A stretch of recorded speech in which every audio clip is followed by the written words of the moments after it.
Good morning, students. You know, we were doing the unit work energy power, and in the last class, we have discussed about the different type of energies, forms of energies we have discussed, and we have discussed about the energy mass equivalence. Today, in our this class, we will discuss about the collisions. What are the collisions?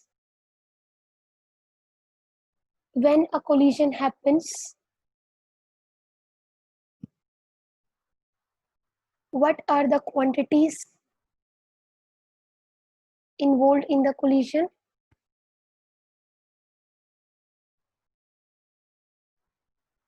Involves in the collision. तो in general collision से हम क्या समझते हैं? Collision क्या होता है, क्यों होता है, कैसे होता है, कौन कौन सी वो फिजिकल क्वांटिटीज है जो कोलिजन के अंदर इन्वॉल्व करती है, मतलब before collision and after collision क्या चेंज आता है उन क्वांटिटीज के अंदर, that we have to study today. The next thing that we cover in our today's class is classification of collisions. Classification of collision we will study.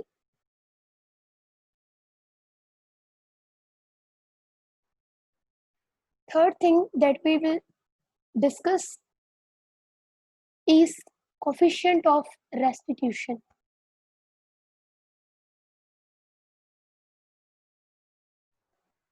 Coefficient of restitution or coefficient of resilience, and it is denoted by the letter small e. So we will discuss all the things one by one. So let us discuss first of all regarding the collision. What is a collision? देखिए students, whenever two objects strikes with each other, crash into each other, that is known as collision. Two automobiles during an accident collide with each other, strikes into each other, crash into each other. What is that? That is a collision. You know, gaseous particles, there are many particles, gaseous particles in our atmosphere.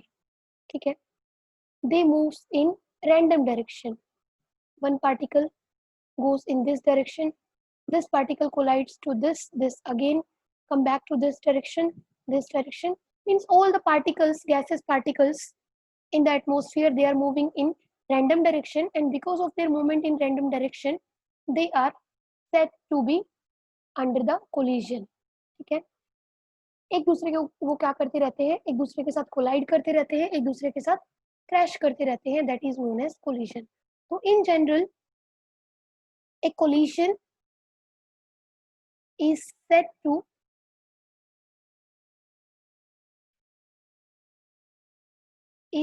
to occur when two objects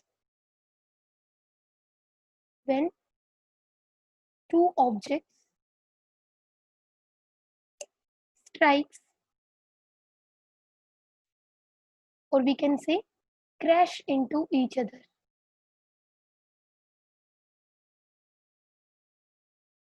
Crash into each other. This is known as collision. A collision is said to occur किसी भी process को, किसी भी चीज को हम collision कब बोल सकते हैं कि yes, collision has happened over here. A collision is said to occur when two objects, दो objects हैं, ठीक है, crash into each other, strikes into each other. Suppose this object has mass m1, this object has mass m2. It is moving with its initial velocity u1, it is moving with initial velocity u2. This is the state before collision. Okay? When this object has a velocity greater than this object, so definitely it has greater velocity and it will collide with the second object of mass m2, and during the collision, this is their states. This is the condition during collision, यही होता है।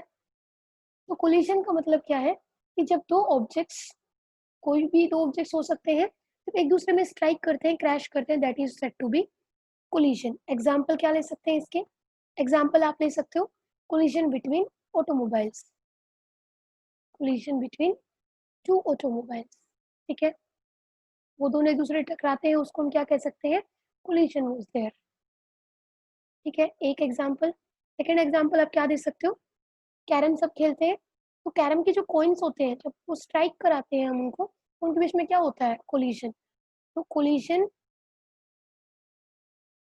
Between the carrom coins, this is also one type of collision. Second is, third is जो gaseous molecules जो अभी हमने बात की, also strikes with each other, तो that is also a collision. So collision of gaseous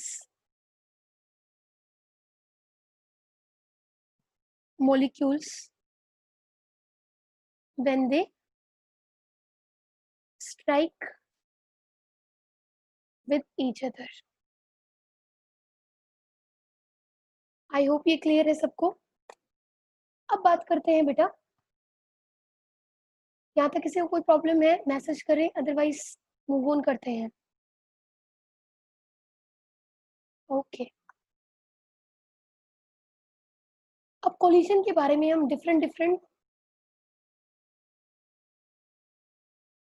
कुछ important facts के बारे में स्टडी करते हैं कि कोलिशंस के बारे में हम क्या क्या जानते हैं, ठीक है। तो सबसे पहले बात करते हैं, जैसे हमने स्कोप ऑफ फिजिक्स की बात की थी कि what is the scope of physics, और हमने उसमें देखा था कि जो फिजिक्स का स्कोप है वो एक smallest entity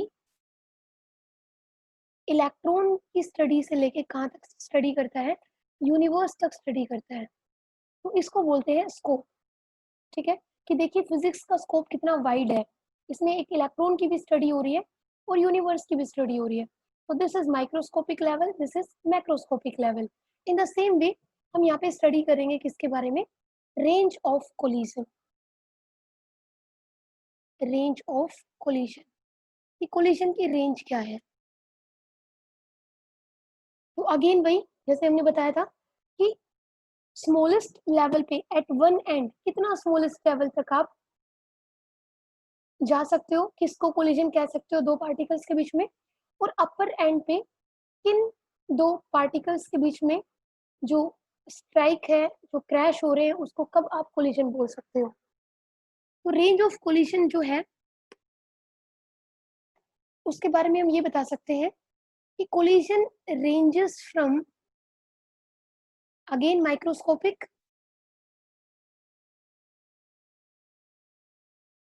microscopic scale of sub atomic, पहले लिख लीजिए फिर समझा दूंगी, sub atomic particles to astronomical scale. I will clear you the terms. Astronomical scale of colliding stars and colliding stars and colliding galaxies.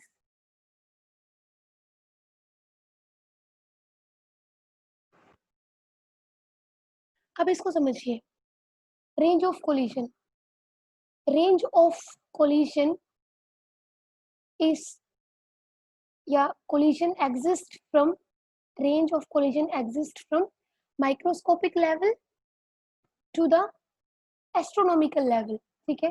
इसको आप मैक्रोस्कोपिक लेवल भी बोल सकते हो। माइक्रोस्कोपिक लेवल में किसके बीच में?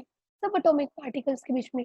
मैंने आपको पहले ही बताया था, every substance is made up of materials, every substance is made up of matter or material, and inside this atom, inside this substance, there are many atoms, many molecules, and these atoms and molecules are in under random motion, moving in different directions, and due to this random motion, they are continuously colliding against each other. These molecules are continuously colliding with each other. So these are continuously colliding against each other. तो ये तो था collision at the microscopic level, जहाँ पे collision किसके बीच में हो रहा है, सब एटॉमिक पार्टिकल्स के बीच में हो रहा है. अब बात करते हैं कोलिजन एट एस्ट्रोनॉमिकल स्केल, जहाँ पे मतलब माइक्रोस्कोपिक स्केल, लार्ज लेवल पे. तो जो कोलिजन हो रहा है that is the collision between the stars and the galaxies. तो स्टार्स और गैलेक्सीज मतलब जब हम यूनिवर्स की बात करेंगे, हेवनली बॉडीज की बात करेंगे, और जब उनके बीच में कोलिजन को जब हम देखते हैं तो that is collision at macroscopic level or astronomical scale. So students, this was the range of collision. The range of collision exists from microscopic level to the astronomical scale. The microscopic scale to the astronomical scale. Microscopic scale means collision between the subatomic particles, and astronomical scale of collision means collision between the stars and different galaxies. So this is the one information regarding the range of collision. Okay. Next thing I want to tell you regarding the collision is, does physical contact necessary for the collision? कि जब collision हो तो दो objects का या दो bodies का physical contact होना ही जरूरी है, कि एक बॉडी यहाँ रह के दूसरी बॉडी यहाँ है तो भी इन दोनों के बीच में कुछ फोर्स लगेगा, उसको हम कोलिजन बोल सकते हैं. तो I want to take you to the point that is physical contact between the two bodies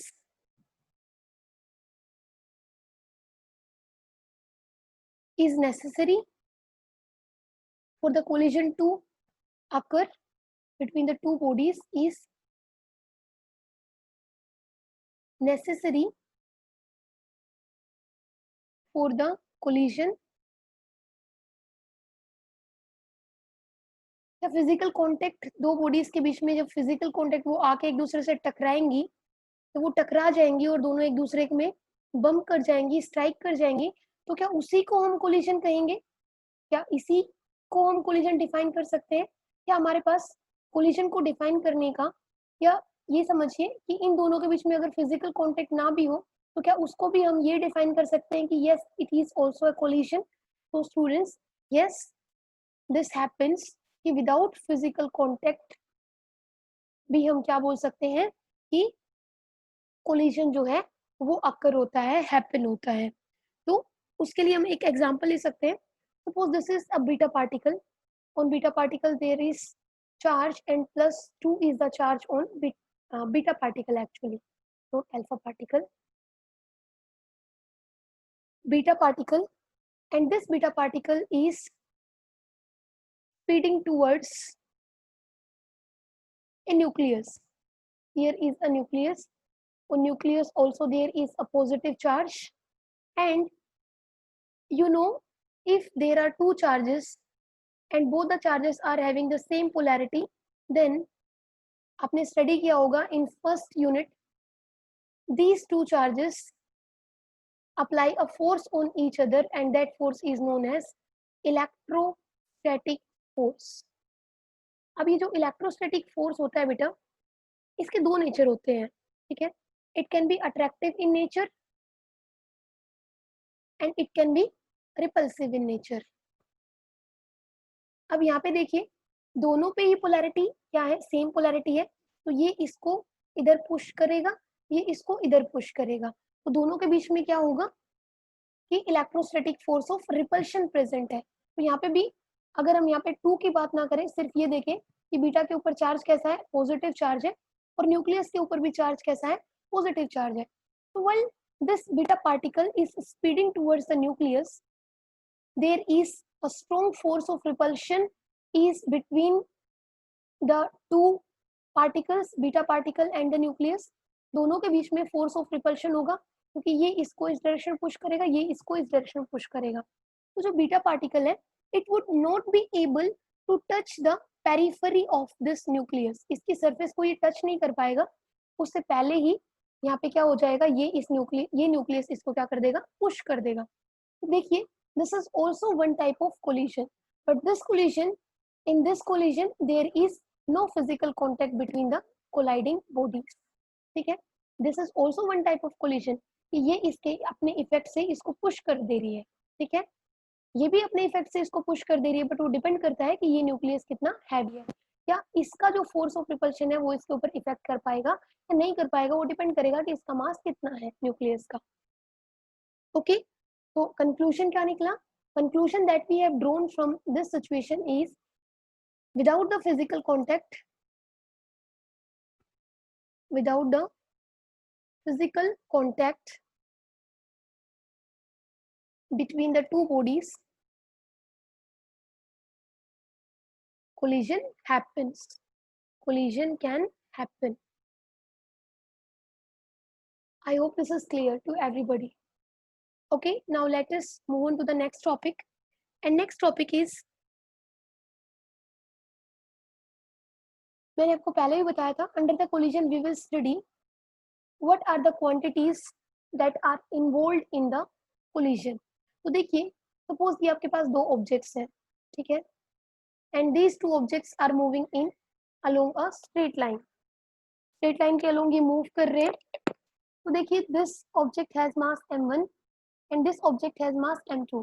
It is moving with velocity u1 initial velocity, it is moving with initial velocity u2, and these two objects are continuously in motion, ठीक है, but here velocity of u1 is greater than velocity of u2, इसकी velocity ज्यादा है तो obviously ये इसको cross कर देगा, and during this situation a time comes when these two objects collide with each other, and this is the situation during the collision, during the collision ये है इनकी situation, ठीक है।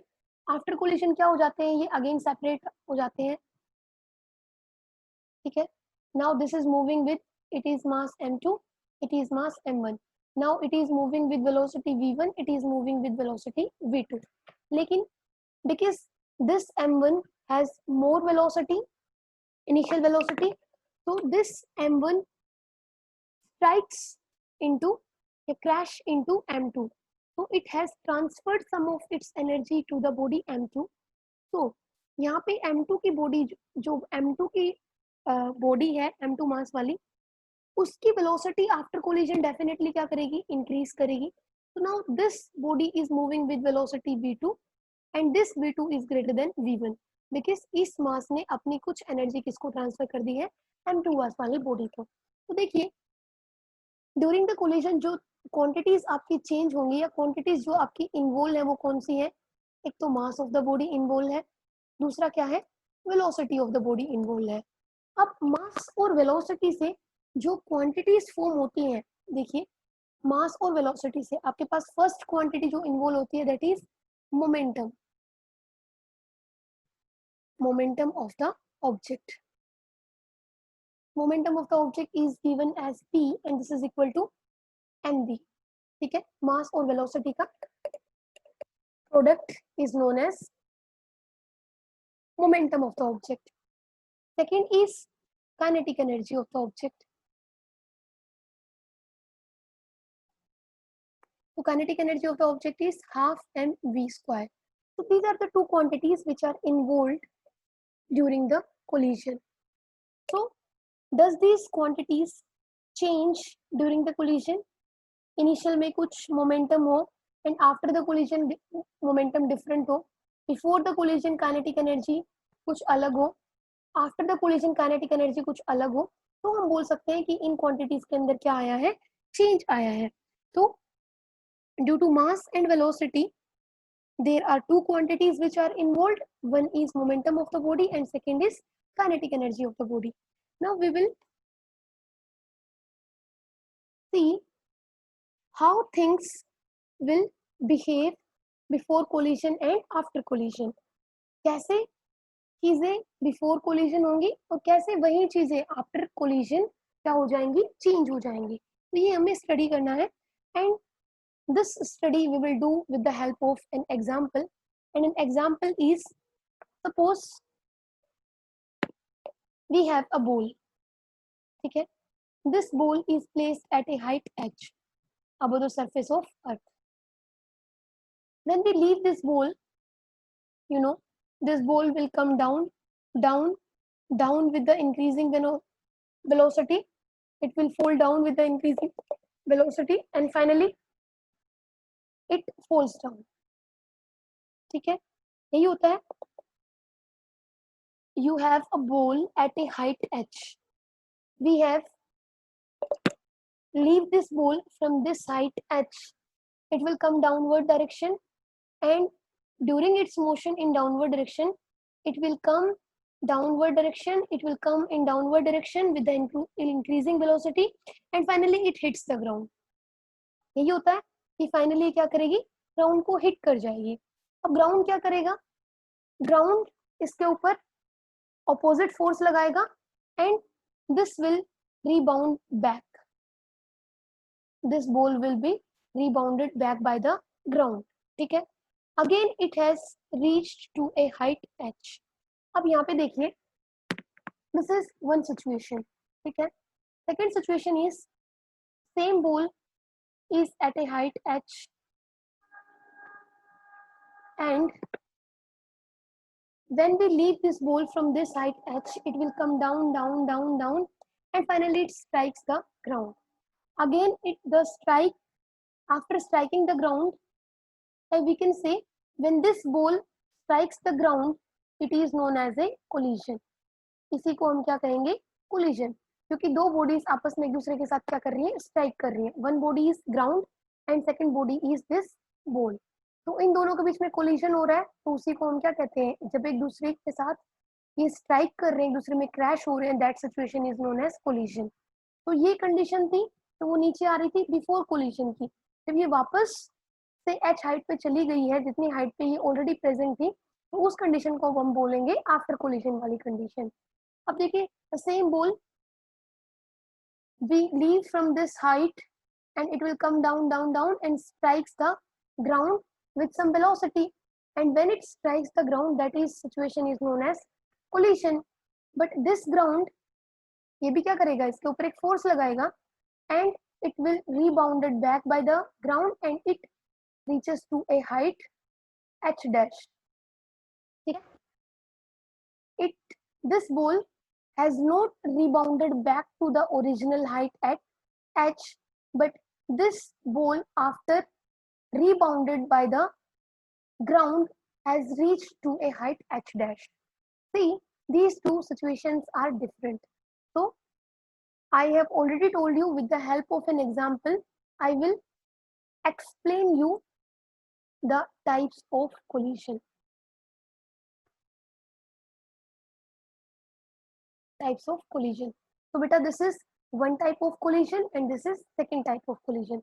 So what type of collision it is?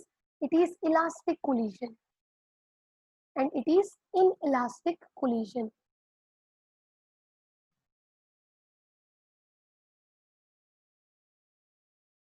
अब ये elastic collision और inelastic collision में क्या डिफरेंस है, देखिए. When it hits the ground and it is rebounded back, जो इसकी वेलोसिटी है या इक्वेशन ऑफ मोशन से अगर हम इसको एक्सप्लेन करें, v square minus u square is equal to 2as. यहाँ से देखिए, v square is the final velocity, okay done, v square is the final velocity. u square, when this object was at this position at an height h, at that time its initial velocity was 0. so this is 0 and this is 2. a को हम replace कर देंगे g से, और ये downward motion है तो plus ही रखेंगे, and s is height h. so v square is equal to 2gh. In the same way यहाँ पे जो v स्क्वायर होगा वो आपके पास क्या होगा, 2gh डैश, यही होगा. तो देखिए यहाँ पे आपके पास जो ये वेलोसिटी है और ये वेलोसिटी है, दोनों में डिफरेंस है, क्योंकि यहाँ पे जो वेलोसिटी है आपके पास वो कितनी है, 2GH डैश, और देखिए H डैश आपके पास क्या है, H डैश का magnitude is less than this H, तो V square, this V square is more and this V square is less. तो with the this V square जो काइनेटिक एनर्जी हमें मिलेगी वो क्या होगी, हाफ एम V स्क्वायर, और वो होगी 1/2 इंटू 2GH, यही होगी। तो 2 से 2 कैंसिल, और आपके पास M is also there, mg square h square. वो मैंने देखना है, हमें सिर्फ इतना देखना है कि kinetic energy is given by this velocity, so half mv square, kinetic energy के अंदर ये वेलोसिटी इन्वॉल्व है, and it's kinetic energy is given as half mv square. ठीक है, अब इस v के अंदर ये h इन्वॉल्व है, देखिए इसका मैग्नीट्यूड क्या है, कम, और इसका मैग्नीट्यूड क्या है, ज्यादा। तो हम ये कहेंगे कि इन इलास्टिक कोलिजन जितनी बॉडी के पास काइनेटिक एनर्जी थी बिफोर कोलिजन, उतनी ही वेलोसिटी, उतनी ही काइनेटिक एनर्जी है आफ्टर द कोलिजन। लेकिन इस केस में इनिशियल में काइनेटिक एनर्जी कितनी थी, हाफ एम वी स्क्वायर, लेकिन बाद में काइनेटिक एनर्जी का जो मैग्नीट्यूड है दैट हैज बीन रिड्यूस्ड, क्यों, due to the loss in the kinetic energy. यहाँ पे काइनेटिक एनर्जी के अंदर क्या हुआ है, लॉस हुआ है, and that loss of kinetic energy has been appeared into some other form of energy in the system. इस सिस्टम के अंदर अगर काइनेटिक एनर्जी ने कुछ मैग्नीट्यूड अपना लॉस किया है, तो सेम एनर्जी किसी ना किसी दूसरी फॉर्म में क्या हो गई होगी, काइनेटिक एनर्जी का इतना मैग्नीट्यूड डेफिनेटली दूसरे टाइप ऑफ एनर्जी में क्या हो गया होगा, चेंज हो गया होगा। बट यहाँ पे the kinetic energy before collision is not equal to kinetic energy after collision, but in this case kinetic energy before collision is equal to the kinetic energy after collision. So one difference we have studied, that there are two types of collisions, elastic collision and inelastic collision. तो elastic में हम क्या लिखेंगे, elastic, and this is inelastic. Elastic में हम लिखेंगे, यहाँ पे क्या है, kinetic energy is conserved, kinetic energy is conserved. ठीक है, हियर आप देख रहे हो kinetic energy before the collision is not equal to the kinetic energy after the collision. तो काइनेटिक एनर्जी क्या हो रही है, चेंज हो रही है, तो kinetic energy is not conserved. अब देखिए बेटा, मोमेंटम आपने पहले भी स्टडी किया है, law of conservation of momentum, कि momentum of the system, momentum of the system, यहाँ पे भी हम ये लिखेंगे kinetic energy of the system. अब ये सिस्टम क्या होता है, this ball plus this ground and the intervening medium between the two, इस कंप्लीट चीज को हम क्या कहेंगे, सिस्टम। इस सिस्टम की जो काइनेटिक एनर्जी है that is conserved in elastic collision, but this is not conserved in elastic collision. Second thing, यहाँ पे भी जो मोमेंटम होगा वो क्या रहेगा, कंजर्व्ड, मोमेंटम इज कंजर्व्ड, और यहाँ पे हम क्या लिखेंगे, मोमेंटम इज नॉट कंजर्व्ड। ठीक है, मोमेंटम कंजर्व नहीं है। बट थर्ड थिंग क्या है, यहाँ पे देखिए बेटा, काइनेटिक एनर्जी कंजर्व नहीं है, लेकिन यहाँ पे टोटल एनर्जी कंजर्व होगी, total energy of the system is conserve, क्योंकि टोटल एनर्जी किसका सम है, kinetic energy plus potential energy का सम है आपके पास टोटल एनर्जी। तो total energy of the system is conserve, but kinetic energy is not conserve in elastic collision. यहाँ पे क्या होगा, total energy of the system is also, यहाँ पे भी क्या होगी, कंजर्व। तो बेटा ये थे आपके पास क्लासिफिकेशन ऑफ कोलिजन, कि we have two types of collision, elastic collision and inelastic collision. किसी को डाउट है तो बताइए, अदरवाइज चलें मूव ऑन करें। ओके बेटा, so next term I want to explain you is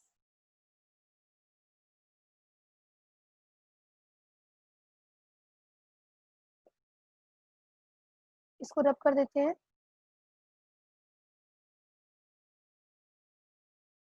अब आप यहाँ पे स्टडी करते हैं, अभी तो हमने स्टडी किया elastic collision and in elastic collision, but there is a separate category in elastic collision के अंदर. This is also one type of information regarding the collisions. There is a separate category in inelastic collision. In elastic collision के अंदर हम एक separate category study करते हैं जिसको बोलते हैं प्लास्टिक कोलिजन. ठीक है, जिसको हम क्या कहेंगे, प्लास्टिक कोलिजन. क्या होगा प्लास्टिक कोलिजन में? Plastic means pasting. यहाँ पे दो बॉडीज एक दूसरे के साथ क्या हो जाए, पेस्ट हो जाए. Such a collision is known as plastic collision and this is also under the inelastic collision. Inelastic collision में ही हम प्लास्टिक कोलिजन भी स्टडी करते हैं. तो ये कैसे पॉसिबल है? ये तब पॉसिबल है, सपोज आपके पास मड है, उस मड को आप थ्रो करते हो ऑन द वॉल, तो ये कुछ मड इसके साथ स्टिक हो जाएगा और कुछ मड नीचे फॉल हो जाएगा. तो जो मड इस वॉल के साथ स्टिक हो चुका है, तो वो अब दोनों क्या हो गए हैं, एक दूसरे के साथ स्टिक हो गए हैं, सेपरेट नहीं होंगे. अगर इस सिस्टम को सेपरेट रहना है तो भी इनकी वेलोसिटी सेम होगी, और इस सिस्टम को अगर अब मूव करना है तो ये दोनों मड और वॉल एक साथ ही मूव करेंगे. तो इसका मतलब अगर ये मूव करेंगे तो भी कॉमन वेलोसिटी के साथ मूव करेंगे, और अगर यहाँ पे ये स्टेशनरी रहेंगे तो भी एक दूसरे के साथ स्टिक होके रहेंगे. तो ऐसे कोलिजन को हम क्या कहते हैं, प्लास्टिक कोलिजन. ठीक है. दूसरा केस आप ये सोच सकते हो कि सपोज आपने एक बुलेट फायर की and this bullet fire strikes into A wooden plank. ठीक है, एक वुडन प्लैंक को इसने स्ट्राइक किया and it pierced into this wooden plank. ठीक है, उसके अंदर चली गई है. ठीक है, जैसे हम पियर्सिंग समझते हैं वैसे ही this bullet has pierced this wooden plank, but you know after firing the bullet this will not come back. ठीक है, ये वापस नहीं आएगी. and now it pierced into this wooden plank and now it will remain inside that wooden plank only. और अब इन दोनों का अब ये क्या बन गया है, एक पूरा सिस्टम बन गया है. अगर ये मूव करेगा तो भी कॉमन वेलोसिटी के साथ मूव करेगा, अगर रेस्ट पे रहेगा तो भी हम इसको एज ए सिस्टम कंसिडर करेंगे एट रेस्ट. तो देखिए ऐसे कोलिजन को हम क्या कहेंगे, प्लास्टिक कोलिजन, जिसमें दो बॉडीज एक दूसरे के साथ क्या हो जाती हैं, पेस्ट हो जाती है. तो अब देखिए जो ये नॉर्मली अगर हम बात करें तो बेटा कोई भी कोलिजन ना तो परफेक्टली इलास्टिक है और ना ही परफेक्टली प्लास्टिक है. ठीक है,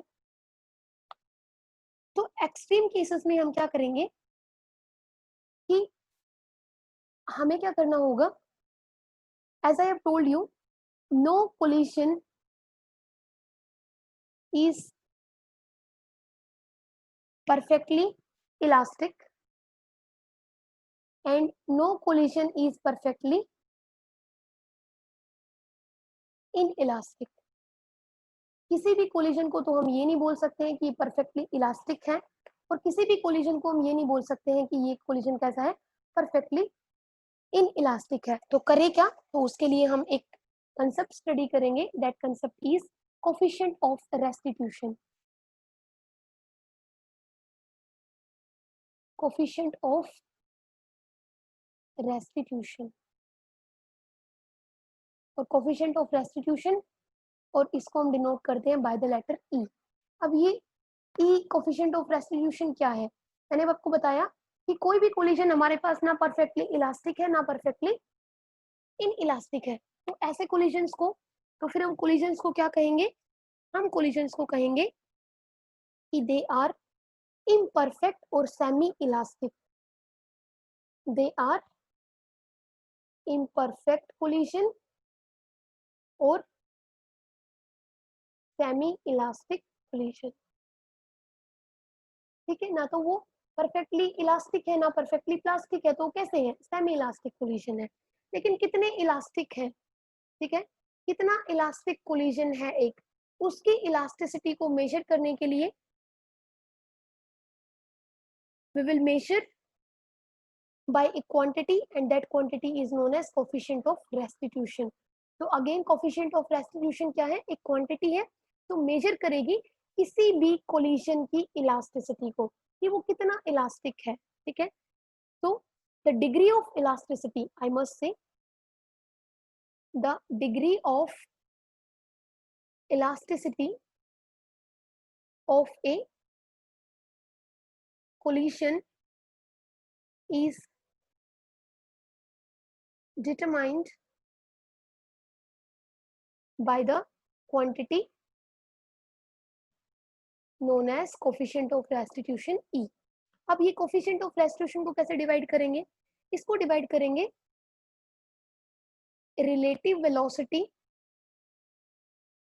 relative velocity of separation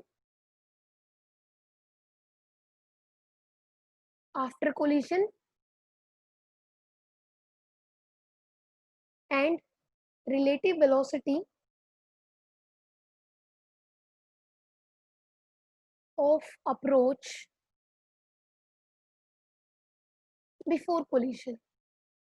अब ये relative velocity क्या होती है? आप सबने सेकेंड यूनिट में पढ़ा है कि whenever we talk about the velocity of object A with respect to B, such a velocity is known as relative velocity. Suppose मैंने अभी आपको पहले ही बताया था ये दो objects है. These two objects are moving with their individual initial velocity u1 and u2. Its mass is m1, m2. And you know, this first object of mass m1 has greater velocity. It is moving with greater velocity. u1 is greater than u2. And it will strike this m2 because they are moving in straight line. और इसकी velocity भी क्या है? ज़्यादा. So this is the condition. अभी ये क्या है? This is the situation of approach. ठीक है, ये एक दूसरे को क्या करेंगे? अभी अप्रोच करेंगे क्योंकि फास्ट मूव कर रहा है. तो this will head towards the body m2. ठीक है, तो ये एक दूसरे को क्या कर रहे हैं? अप्रोच कर रहे हैं. ठीक है, तो इन दोनों की जो वेलोसिटी है एक दूसरे के कंपैरिजन में या एक दूसरे के रेस्पेक्ट में, उसको हम क्या कहेंगे? Relative velocity of approach. ठीक है, बिफोर कोलिजन. ये एक दूसरे के साथ जिस वेलोसिटी के साथ अप्रोच कर रहे हैं, जैसे m1 है, ये इसको क्या कर रहा है? u1 वेलोसिटी के साथ क्या कर रहा है? इस m2 बॉडी को क्या कर रहा है? अप्रोच कर रहा है, क्योंकि u1 यहाँ पे क्या है? ग्रेटर है. ये आपको पता है कोलिजन की स्टेट है. कोलिजन के बाद में ये दोनों अगेन स्ट्रेट लाइन में क्या करेंगे? मूव करेंगे. This is m1, this is m2. This will move with velocity v2 and this is moving with velocity v1. लेकिन अभी क्या होगा? v2 का मैग्नीट्यूड ज्यादा होगा किससे? v1 से. ये मैं आपको क्लियर कर चुकी हूँ क्यों होगा. तो अब ये जो कोलिजन के बाद जो अपनी अपनी इंडिविजुअल वेलोसिटीज से, जो कोलिजन के बाद इनकी वेलोसिटीज हैं, उसके साथ ये मूव करेंगे. तो अब ये क्या हो चुके हैं? सेपरेट हो चुके हैं. कोलिजन होने के बाद एक दूसरे से सेपरेट हो चुके हैं. तो ये है रिलेटिव वेलोसिटी ऑफ सेपरेशन. तो कैसे लिखेंगे इसको? तो हम ई से ही डिनोट करेंगे.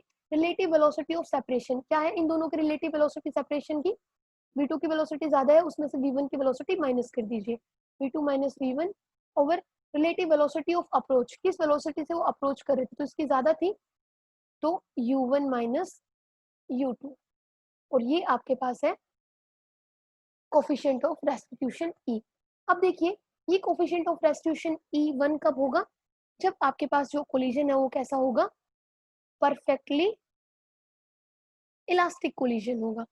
ठीक है, in which there is no loss in the kinetic energy before collision and after collision. मतलब ये दोनों क्या रहेंगे? सेम रहेंगे. तो हमें क्या मिलेगा? न्यूमरेटर और डिनोमिनेटर की वैल्यू सेम मिलेगी, तो we will get the answer 1. तो परफेक्टली इलास्टिक कोलिजन के लिए कोफिशिएंट ऑफ रेस्टिट्यूशन कितना होगा? 1. E इक्वल टू 0 कब होगा? जब आपके पास कोलिजन कैसा रहेगा? Perfectly in elastic collision. ठीक है, इन इलास्टिक कोलिजन होगा तो उसको हम क्या कहेंगे? perfectly inelastic collision, and for that coefficient of restitution क्या होगा? E equal to 0. तो perfectly inelastic है मतलब कैसा है? प्लास्टिक है. ठीक है, तो इस केस में मैंने आपको बताया था कि जो सेपरेशन की जो वेलोसिटी है, वो सेपरेशन की जो वेलोसिटी है दोनों की एक दूसरे के साथ स्टिक हो जाएंगे, और उन दोनों के बीच में वेलोसिटी के बीच में कोई भी सेपरेशन होगा ही नहीं. दोनों सेम वेलोसिटी v से मूव करेंगे. दोनों की वेलोसिटी सेम होगी, तो ये आपके पास डिफरेंस क्या मिलेगा? 0. और बाकी जितने भी आपके पास कोलिजन्स होंगे उनके लिए कोफिशिएंट ऑफ रेस्टिट्यूशन कैसे लिखोगे आप? उसके लिए कोफिशिएंट ऑफ रेस्टिट्यूशन होगा greater than 0 but less than 1 for the other types of collisions. So this is all about the today's class, today's topic.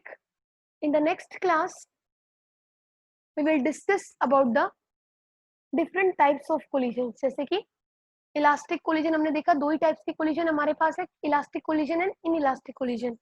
तो elastic collision in one dimension, elastic collision in two dimension, then बात करेंगे inelastic in one dimension. So this is all about today. Thank you, students.